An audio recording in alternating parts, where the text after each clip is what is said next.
Bonjour, bienvenue sur ce programme vidéo études bibliques. Et pour cette première vidéo, je désirais vous parler d'un sujet qui n'est pas moindre dans l'Écriture, il s'agit de la croix. Alors nous verrons dans cette première vidéo, c'est le message de la croix. Et donc je commencerai par une petite introduction et par une lecture dans 1 Corinthiens au chapitre 2 et verset 2. Car j'avais décidé pendant mon séjour chez vous de tout mettre de côté, sauf Jésus le Messie. Lui seul a été crucifié comme un vulgaire criminel. L'enseignement de Paul pour l'Église, au travers de ses épîtres, et nous pouvons dire que pour Pierre, pour Jean également, Jacques, eh bien, est un enseignement pour conduire l'Église à être capable, à pouvoir de marcher d'une manière digne de l'évangile de Christ.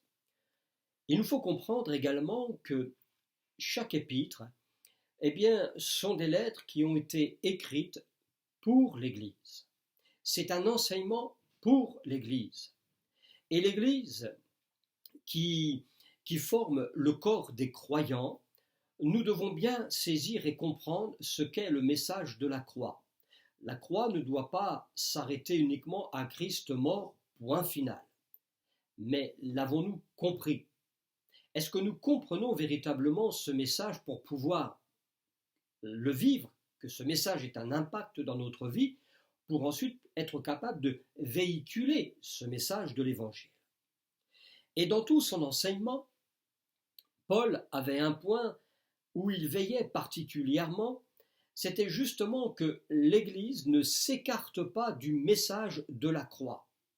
Voilà pourquoi il dit aux Corinthiens, eh bien, mon séjour chez vous, eh bien, il était prêt à mettre tout de côté, sauf une chose, c'est Jésus le Messie, lui seul a été crucifié. Il ne perdait pas pour sa vie ce mystère de la croix, cette œuvre de la croix, mais il voulait aussi que l'Église en soit comme imprégnée.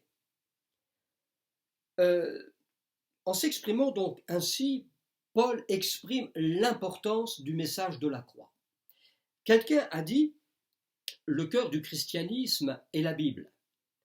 Le cœur de la Bible est la croix, et le cœur de la croix est le cœur même de Dieu. Donc la croix, c'est l'expression de toute la compassion de Dieu, la compassion de Dieu pour l'homme rebelle. C'est le cœur de Dieu brisé, percé, pour nous réconcilier avec lui-même. Reconnaissons que la croix est un spectacle horrible. Il suffit d'imaginer un instant ce qu'est un crucifié. Ce n'est pas de gaieté de cœur qu'on regardait. À l'époque, certains, ça devenait un spectacle, mais dans les faits, c'est une chose qui est horrible. Mais, cependant, c'est aussi une chose qui est glorieuse. Car la croix, ce n'est pas un échec, puisque Jésus est venu pour être crucifié. Lui-même, par X paroles, il dira que c'est pour cette heure que je suis venu, que le Fils de Dieu est venu pour donner sa vie, pour mourir en rançon pour plusieurs. Donc il savait très bien que le but de sa venue n'était pas simplement annoncer une bonne nouvelle, mais c'était pour accomplir cette bonne nouvelle qui devait aboutir à la croix. Donc la croix, et c'est dans l'esprit de l'apôtre Jean, notamment dans son évangile, c'est le trône de Christ. Car à la croix, Jésus remporte la victoire sur le péché, sur l'ennemi de notre âme, mais aussi sur la mort. Le message de la croix, c'est l'annonce de l'amour et de la grâce de Dieu pour nous.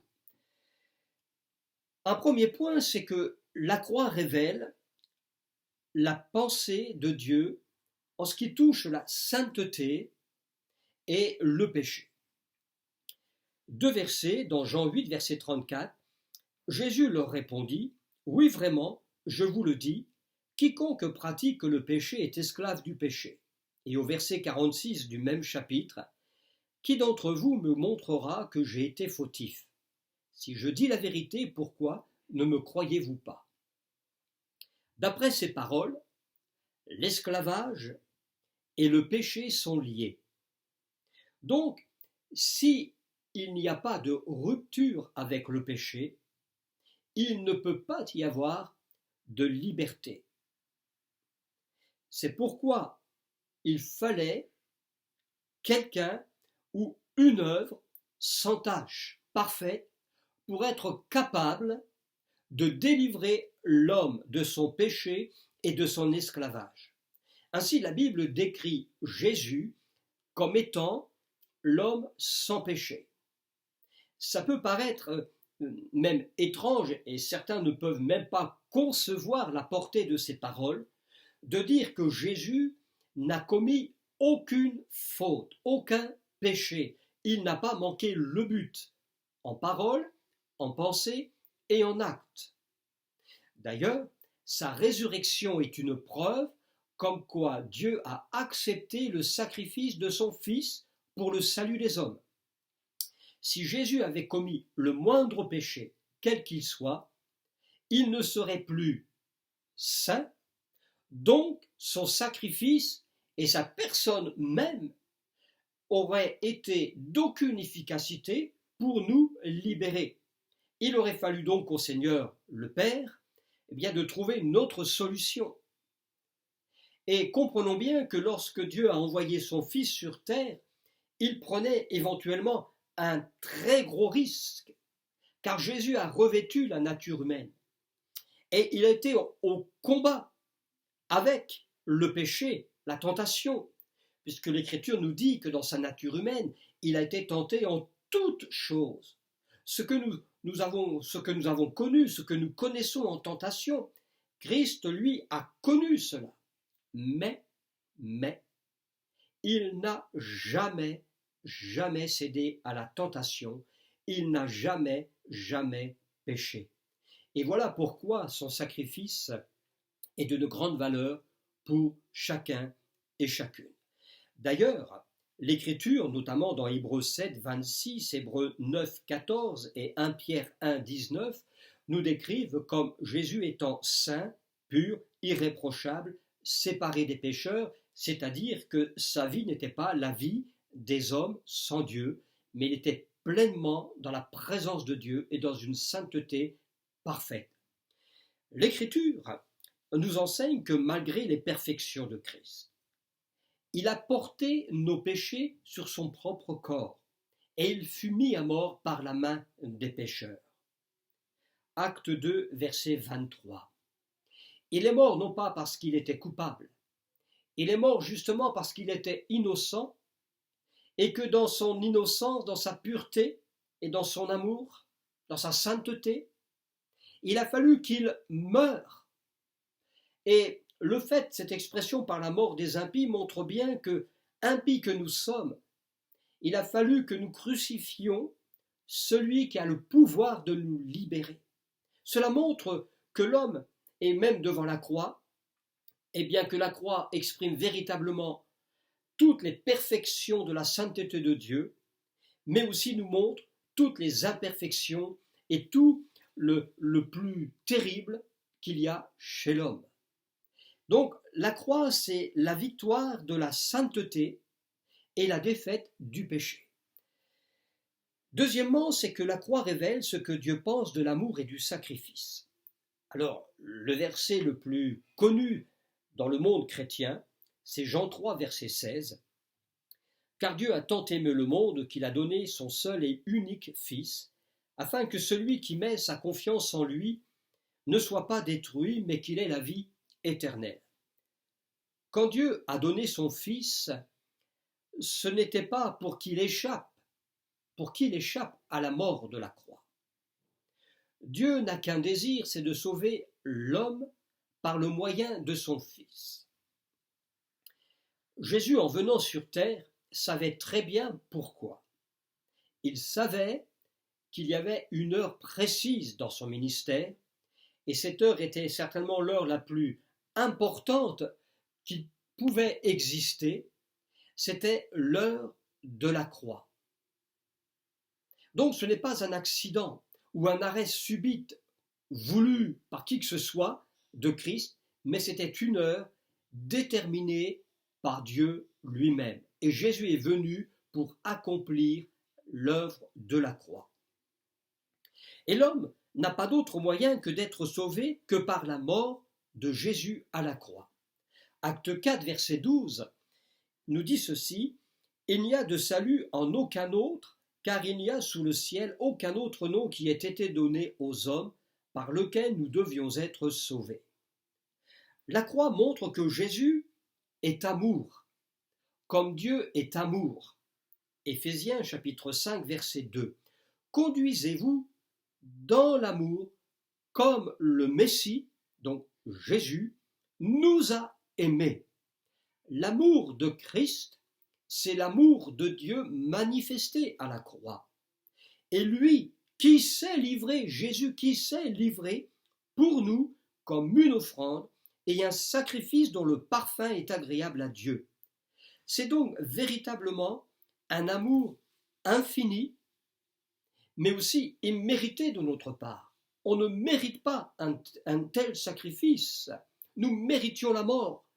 Mais l'amour de Dieu pour les hommes l'a poussé à donner ce qu'il avait de meilleur, de plus grand dans le ciel, c'est-à-dire Jésus. Un troisième point, ce que Dieu pense maintenant de la justice et de la paix. Le message de la croix peut nous déconcerter, parce que la croix, c'est la justice de Dieu et la paix. Ça peut paraître étrange, mais c'est le seul moyen que Dieu avait, et il n'y en existe pas d'autre, pour que l'homme puisse être sous les effets de la justice de Dieu et retrouver la paix. Nous avions vu dans le premier point que tant que le péché est là, on ne peut être libéré, puisque péché et esclavage sont liés. Et quand le péché est toujours dans le cœur de l'homme ne peut pas trouver la paix avec lui, avec lui-même, la paix avec les autres hommes, mais surtout la paix avec Dieu. Et la croix est venue nous apporter justement justice et cette paix dans ces trois directions, avec soi-même, avec les autres, mais aussi avec Dieu.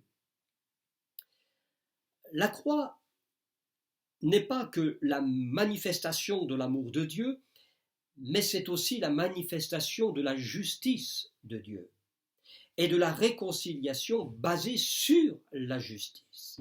Colossiens 1, verset 20. Par son Fils, Dieu veut réconcilier toutes choses avec lui-même, tant sur la terre que dans le ciel, en établissant la paix par lui, qui a versé son sang sur la croix. Un autre texte, Colossiens 2, verset 14, il a effacé l'acte d'accusation qui demeurait contre nous et dont les ordonnances demeuraient comme un témoignage en notre défaveur, mais il l'a supprimé en le clouant à la croix. Il est vrai que tant que nous vivions en dehors de Dieu, des normes de Dieu, de sa présence, nous étions donc condamnés, même condamnables. Il fallait pour cela que l'homme, se mette sous la justice de Dieu, et cela ne peut se faire qu'à la croix. Et nous avons vu qu'au travers de ces deux versets, Jésus est venu mourir pour nous apporter cette justice. Lui-même, il est justice de Dieu. Tout ce qu'il a fait, tout ce qu'il a dit, est conforme à la volonté de Dieu, à la justice de Dieu, aux exigences de Dieu. Il a tout accompli et en mourant sur cette croix, pour celui et celles qui ont passé de la mort à la vie par cette nouvelle naissance, nous sommes couverts de la justice de Christ. Quand Dieu nous voit, il ne voit plus ce que nous étions avant, et même si aujourd'hui nous vivons dans des imperfections, parce qu'il faut le reconnaître, nous sommes appelés à nous améliorer chaque jour. Là, nous entrons dans le domaine de la sanctification. Mais nous sommes couverts par la justice de Dieu que Dieu a manifestée en Jésus-Christ et nous nous sommes réconciliés, donc nous pouvons parler effectivement de paix.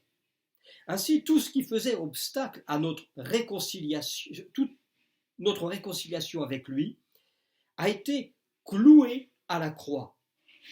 C'est-à-dire, ça a été identifié à lui. Jésus s'est identifié, entre guillemets, au pécheur. Il a pris en charge. Mais nous pouvons dire aujourd'hui, comme Paul le dira aux Éphésiens au chapitre 2, verset 13, « Mais aujourd'hui, vous qui étiez autrefois éloignés, vous avez été rapprochés par le sang du Messie qui a été versé. » Voilà le message de la croix. Nous étions dans le passé vraiment éloignés, mais aujourd'hui, nous qui restons couverts par le sang de Christ, nous sommes rapprochés aujourd'hui. Aujourd'hui, nous pouvons avoir une communion avec le Seigneur. J'aimerais terminer par un quatrième et dernier point. C'est ce que Dieu pense du salut et de la puissance. 1 Corinthiens 1, verset 18, Paul dit que le message de la mort du Messie et la puissance de Dieu, pour nous qui croyons, la croix, c'est la puissance de Dieu. Et tous ceux qui ont été conduits avec cette puissance en sont conscients. Réalisons que, comme Paul le disait aux Éphésiens, vous étiez autrefois, essayez de considérer un seul instant ce que vous étiez autrefois sans Dieu et ce que vous êtes devenus aujourd'hui. Ce que nous sommes devenus aujourd'hui, nous le sommes par la puissance de Dieu. L'exemple des Israélites, au temps de Moïse, ils étaient en sécurité tant qu'ils ne sortaient pas de cette maison qui était couverte par le sang de l'agneau. C'était le moyen pour eux d'être gardés de l'ange de la mort. Vous connaissez l'histoire du temps de Moïse avec l'Égypte, notamment la dernière plaie, où Dieu ordonne à Moïse sur les linteaux des portes de couvrir de sang d'un agneau qui venait d'être sacrifié, image de Christ qui a donné sa vie. Nous sommes, c'est peut-être, bien sûr, c'est pas morbide, c'est une image, mais nous sommes couverts du sang de Christ. Sa mort nous couvre et elle nous met en sécurité, justement, en sécurité pour les temps à venir, mais en sécurité notamment pour le jugement dernier. La Bible nous parle du tribunal de Christ, mais nous parle aussi du grand trône blanc. Et comme les Israélites étaient gardés tant qu'ils demeuraient dans leur maison, le croyant, tant qu'il demeure dans la foi, en ce sacrifice, en se mettant sous le sang de Christ, demeure en sécurité. Et de même, cette puissance s'est manifestée lorsque Jésus a donné sa vie à la croix, afin de pouvoir connaître, après la mort, la gloire de la résurrection. Parce qu'on ne peut pas parler que de la mort, de la mort, de la mort.